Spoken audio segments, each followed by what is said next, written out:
Hello friends. இறைவன் இருக்கின்றார் என்பதை பேச்சிலே மட்டுமல்ல, தேவையான நேரத்தில் செயலிலையும் செய்து இந்த உலகத்திற்கு காண்பிக்க வேண்டும் என்ற நோக்கத்தோடு ஆரம்பிக்கப்பட்டது தான் இந்த யூடியூப் தமிழ் கிறிஸ்தவ சேனல். என்னுடைய பெயர் பீட்டர், வில்லியம் ஜி பீட்டர். கடந்த வாரத்தில் மனிதனுடைய 3 நிலைகளை பற்றி நான் பேசியிருந்தேன். முதலாவது, மனிதன் இந்த உலகத்தில் பாவியாக பிறந்து வாழ்கிறார். இரண்டாவதாக, இயேசு கிறிஸ்துவானவருடைய நற்செய்தியை கேட்டு அவர் விசுவாசி என்ற ஒரு நிலைக்கு வருகிறார். மூன்றாவதாக, அவர் விசுவாசத்தில் வளர்ந்து கடைசியாக ரட்சிப்பு என்ற ஒரு 3வது நிலையை அடைகிறார் என்று சொல்லி நான் பேசியிருந்தேன். இது போன்ற ஒரு சரியான போதனை கிறிஸ்தவ உலகத்தில் இன்றைக்கு போதிக்கப்படுவது கிடையாது. கிறிஸ்தவ உலகத்தில் போதிக்கப்படுகிற தவறான அல்லது வேதத்திற்கு புறம்பான நிலைகள் என்ன என்று பார்க்கும் பொழுது, முதலாவது, பாவியாக ஒரு மனிதன் பிறக்கிறார். இரண்டாவதாக, அவர் இயேசு கிறிஸ்துவானவருடைய நற்செய்தியை கேட்டு அவர் ரட்சிப்பை அடைகிறார். மூன்றாவதாக, அவர் விசுவாசி என்ற ஒரு நிலையில் வாழ்ந்து கடைசியாக வயதாகி அவர் மரித்து அடக்கம் பண்ணப்படுகிறார் என்று சொல்லி நான் பேசியிருந்தேன். அதுதான் இந்த உலகத்தில் இதுவரைக்கும் நடந்து வருகிறது. அது முற்றிலும் வேதத்திற்கு புறம்பானது, தவறானது என்று சொல்லி நான் பேசியிருந்தேன். அதே நேரத்தில் சரியான வேத போதனையின்படி யாராவது ஒரு நபர் பாவியாக பிறந்து விசுவாசியாக இயேசு கிறிஸ்துவானவருடைய நற்செய்தியை கேட்டு விசுவாசியாக வாழ்ந்து அதிலே அவர் வளர்ந்து இறுதியாக 3வது நிலையை, அதாவது ரட்சிப்பு என்ற 3வது நிலையை அடைந்திருப்பாரேயானால், அப்பேற்பட்ட நபர் இந்த உலகத்தில் சரீர பிரகாரமாகவும் ஆவியின் பிரகாரமாகவும் வேற எந்த ஒரு சக்தியாலும் அந்த மனிதனை அழித்து விட முடியாது, அவர் மரித்து போக மாட்டார் என்று சொல்லி நான் பேசியிருந்தேன். இந்த 2000 வருடங்களாக அப்போஸ்தலர்களும் அப்போஸ்தலர்கள் காலத்து மக்களும் இந்த உலகத்தை விட்டு போனதற்கு பிற்பாடு இது போன்ற செய்தியெல்லாம் இந்த உலகத்தில் யாரும் பேசினதாக நாம் வரலாற்றில் காண்பது கிடையாது. ஆனால் நான் இதை பேசியிருப்பதற்கான காரணம் என்ன என்று நாம் பார்க்கும் பொழுது, வேதத்தை வாசிக்கிறதுனால கிடைக்கக்கூடிய ஒரு பலன் இருக்கிறது. அந்த பலனினுடைய அடிப்படையில் தான் நான் இந்த மாதிரியான செய்திகளை சொல்லுகிறேன். இந்த செய்தி இயேசு கிறிஸ்துவானுடைய வாழ்க்கையை ஒப்பிட்டு பார்க்கும் பொழுது அது சரியாக இருக்கிறது. அதனால தான் நான் இந்த போதனை சரியானது அல்லது இன்றைக்கு கிறிஸ்துவ உலகத்தில் பேசப்படுகிற போதிக்கப்படுகிற போதனையெல்லாம் தவறானது என்று சொல்லி சொல்லுவதற்கான ஒரு காரணம். இன்றைக்கு உங்களோடு கூட இந்த முதலாவது நிலையை பற்றி தான் நான் ஒரு சிறிய செய்தியாக பகிர்ந்து கொள்கிறேன். பாவி. உண்மையாலுமே பாவி என்றால் யார், அல்லது பாவி என்பவரை எப்படி நாம் விவரித்து சொல்ல முடியும்? ஆதியில் கடவுள் மனிதனை ஆதாம் ஏவாள் என்ற ஒரு தம்பதிகளாக, ஒரு பரிசுத்தமுள்ள மனிதர்களாக தேவன் சிருஷ்டித்திருந்தார். ஆனால் ஒரு சிறிய கட்டளையை கொடுத்திருந்தார். அந்த கட்டளையை அவர்கள் மீறி போனார்கள். அதன் நிமித்தமாக அவர்கள் இருவரும் பாவி என்ற ஒரு நிலைக்கு வந்து விட்டார்கள். அவர்கள் இறைவன் கொடுத்த அந்த கட்டளையை மீறாமல் இருந்திருப்பார்களே, ஆனால் அவர்கள் தொடர்ந்து பரிசுத்த மனிதர்களாக இருந்திருப்பார்கள். ஆனால் அவர்கள் அந்த கட்டளையை மீறினதுனால இந்த உலகத்தில் பாவம் பிரவேசித்து அதன் காரணமாக இந்த உலகத்தில் மனிதனுக்கு மரணம் ஏற்படுகிறது என்று சொல்லி நம்ம பார்க்கிறோம். சரி, உண்மையாலுமே பாவி என்பவன் யார்? பாவியினுடைய ஜீவியத்தில் என்ன நடக்கிறது என்று நம்ம பார்க்கும் பொழுது, ஆதாமும் ஏவாளும் அந்த விலக்கப்பட்ட கனியை புசித்து விட்டார்கள். அது புசித்ததுனால வந்த விளைவு அவர்கள் மரித்து போனார்கள். எப்படிப்பட்ட மரணத்தை அவர் அடைந்தார்கள்? இறைவன் அவர்களை படைக்கும் போது அவருடைய நாசியின் சுவாசத்தை தான் இந்த ஆதாமுக்கு கொடுத்திருந்தார். அப்புறம்தான் ஆதாம் ஜீவ ஆத்மாவானார். அதற்கு அப்புறமாக ஆதாமுடைய ஒரு எலும்பை எடுத்து ஏவாளை உருவாக்கினார். அப்போ ஏவாளுக்குள்ளும் இறைவனுடைய ஆவிதான் இருந்தது. பாருங்க, இந்த 2 பேரும் இறைவனுடைய ஆவி அவர்களுக்குள்ளாக வாசமாக இருந்தது. ஆனால் இந்த விலக்கப்பட்ட கனியை புசித்த உடனே 2 பேரும் மரித்து போனார்கள். எப்படி மரித்து போனார்கள் என்று நாம் பார்க்கும் பொழுது, இறைவனுடைய ஆவி, அந்த பரிசுத்த ஆவியானவர் அவர்களுடைய சரீரத்தை விட்டு வெளியே சென்றது. இப்போ வெளியே சென்றதற்கு பதிலாக இந்த விலக்கப்பட்ட கனியை புசித்ததினால அதனுடைய ஆவி அல்லது பிசாசனுடைய ஆவி அல்லது அசுத்த ஆவி அவர்களுடைய சரீரத்திற்குள்ளாக வந்தது. அதனுக்கு பிற்பாடு தான் அவர்கள் இந்த உலகத்தில் பாவிகளாக வாழ்ந்தார்கள். ஆதாம் 930 வருடம் இந்த உலகத்தில் பாவியாக வாழ்ந்து கடைசியில் அவர் மரித்து போனார் என்று சொல்லி வேதத்தில் சொல்லப்பட்டிருக்கிறது. ஆக ஒரு பாவியினுடைய வாழ்க்கையில் அந்த பாவி என்ற மனிதனுடைய சரீரத்திற்குள்ளாக வாசமாக இருப்பது அசுத்த ஆவி என்று சொல்லி வேதாகமத்தில் சொல்லப்பட்டிருக்கிறது. அல்லது பிசாசனுடைய ஆவி என்று சொல்ல நம்ம புரிந்து கொள்ள முடியும். பிசாசனுடைய ஆவி என்று சொல்லும் பொழுது நமக்கு ஒரு ஒரு கடுமையான ஒரு வார்த்தையாக இருக்கலாம். ஆனால் உண்மையாலுமே இந்த பிசாசுடைய ஆவி தான் மனிதனுக்குள்ளாக இருக்கிறது. அதனால தான் மனிதர்கள் எல்லாம் பொல்லாங்கனால் உண்டாக்கப்பட்டவர்கள் என்று சொல்லி வேதத்தில் சொல்லப்பட்டிருக்கிறது. பொல்லாங்கன்னா யார்? பிசாசு. இறைவனுடைய எதிராளி தான் பொல்லாங்கன். அந்த பொல்லாங்கன் உருவாக்கினது தான் இந்த பால் உறவு என்ற ஒரு செயல். இன்றைக்கு பாருங்கள், இன்றைக்கு உலகத்தில் இருக்கிற மனிதர்கள் அத்தனை பேருமே இந்த பால் உறவின் மூலமாக கிடைக்கக்கூடிய வரக்கூடிய இன்பத்திற்கு அடிமையாக இருக்கிறான். பிசாசானவன் இப்படி இவர்களெல்லாம் அடிமைப்படுத்தி வைத்திருக்கிறான். அதனால தான் இந்த மனிதன் பாவி என்று சொல்லி அழைக்கப்படுகிறான். ஸோ ஆதாமும் ஏவாளும் அந்த விளக்கப்பட்ட கனியை புசித்த உடனே இறைவனுடைய ஆவி, பரிசுத்த ஆவியான அவர்களுடைய சரீரத்தை விட்டு வெளியே சென்றது. அதனால் அவர்கள் மரணமானார்கள்.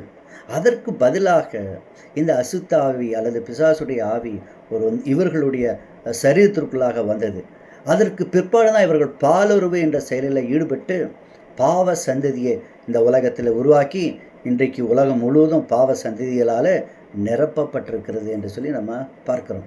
ஆக பாவியினுடைய சரீரத்திற்குள்ளாக வாசமாக இருப்பது பிசாசனுடைய ஆவி என்பதை நாம் தெரிந்து கொள்ள வேண்டும். இது அசுத்த ஆவி என்று சொல்லி வேதாகமத்தில் சொல்லப்பட்டிருக்கிறது. ஏசாயா என்ற ஒரு தீர்க்கதரிசி அவர் இறைவனுடைய சிங்காசனத்தை பார்க்கிறார். அதை பார்த்த மாத்திரத்தில் அவர் சொல்லுகிறார், நான் அசுத்த அதடுகளுள்ள மனிதன், நான் அசுத்த அதடுகளுள்ள மனிதர்களிடத்தில் வாசம் பண்ணுகிறேன் என்று சொல்லி அங்கே அவர் சொல்லுகிறார். அதற்கு அப்புறம் அவருடைய அந்த அசுத்தத்தை நீக்குவதற்காக பரலோகத்திலிருந்து தேவதூதர்கள் ஒரு ஒரு நெருப்பு தண்டை எடுத்துகிட்டு வருகிறார்கள். அந்த நெருப்பு தண்டை கொண்டு வந்து அவர் ஏசாயா தீர்க்கதரிசனுடைய உதட்டில் வைக்கும் பொழுது அந்த அசுத்தமானது அங்கே நீக்கப்படுகிறது. வேதாகமத்தில் ஏசாயனுடைய பாவம் அங்கே பரிகாரம் பண்ணப்பட்டது என்று சொல்லி சொல்லப்பட்டிருக்கிறது. ஆக இந்த ஏசாயா 6ஆம் அதிகாரத்தில் சொல்லப்பட்டிருக்கிற பகுதியின் மூலமாக நாம் தெரிந்து கொள்வது என்ன என்று பார்க்கும் பொழுது, அசுத்த உதடுகளுள்ள மனிதன் என்று ஏசாயா சொல்லுவதற்குரிய காரணம் அவருடைய சரீரத்திற்குள்ள அசுத்த ஆவி இருக்கிறது.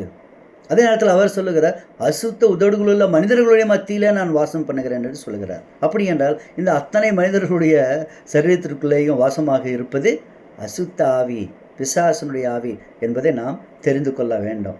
அசுத்த ஆவி இருந்தாலும் சரி அல்லது பிசாசுடைய ஆவி இருந்தாலும் சரி, இறைவன் மேலு பயபக்தியாக நாம் இருக்கும் பொழுது இந்த ஏசாவை போல நாமும் என்ன பண்ண முடியும்?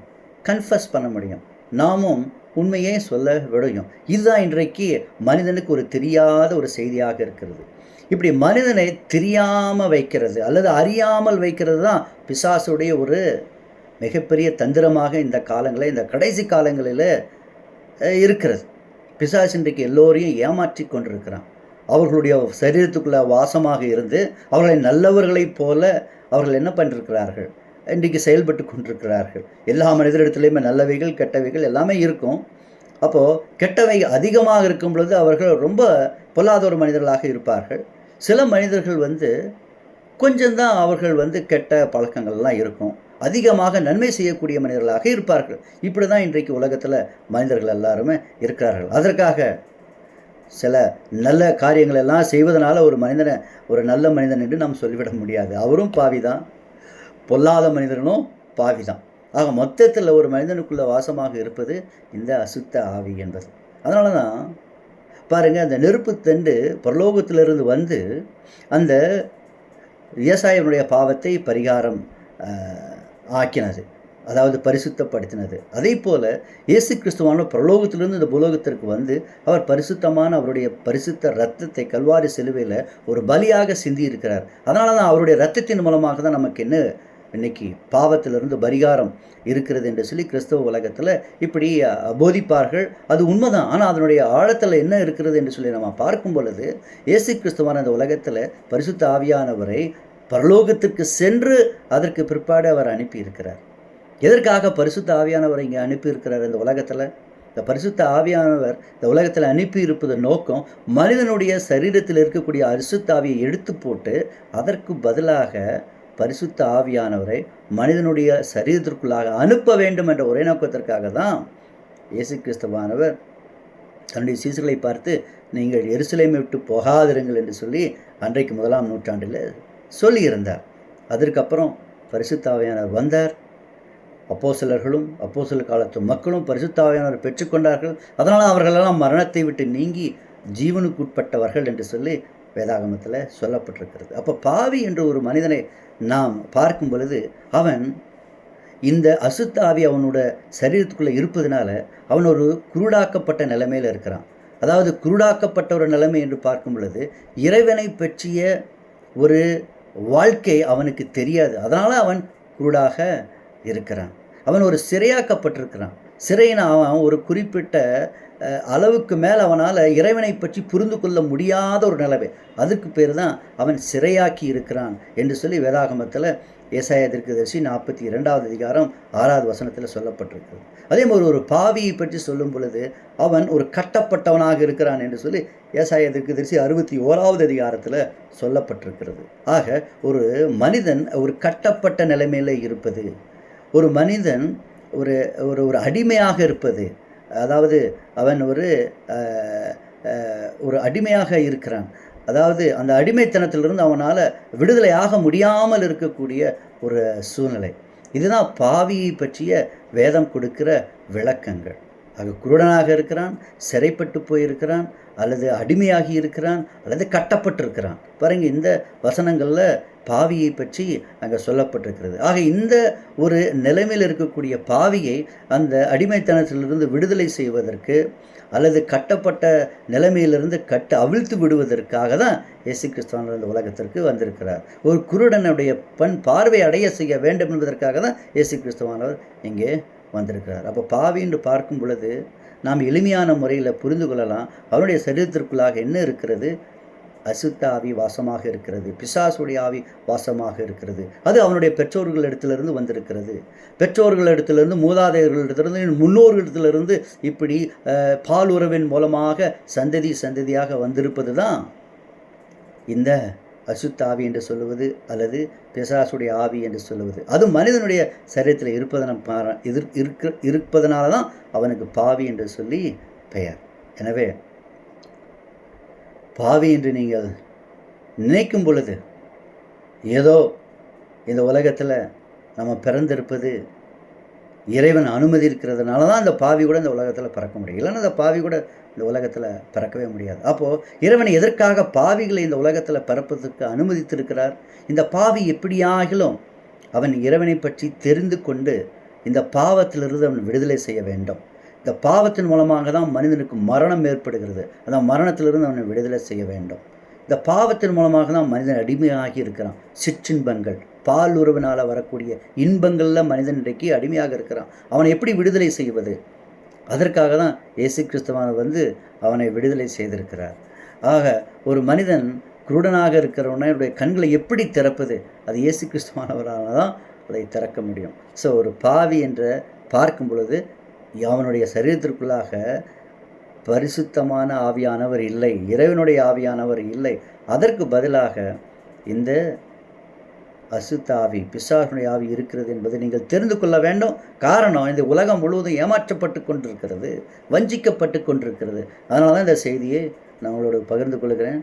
ஸோ பாவி என்று நாம் நினைக்கும் பொழுது நமக்குள்ளாக என்ன இருக்கிறது என்று நாம் புரிந்து கொள்ள வேண்டும்.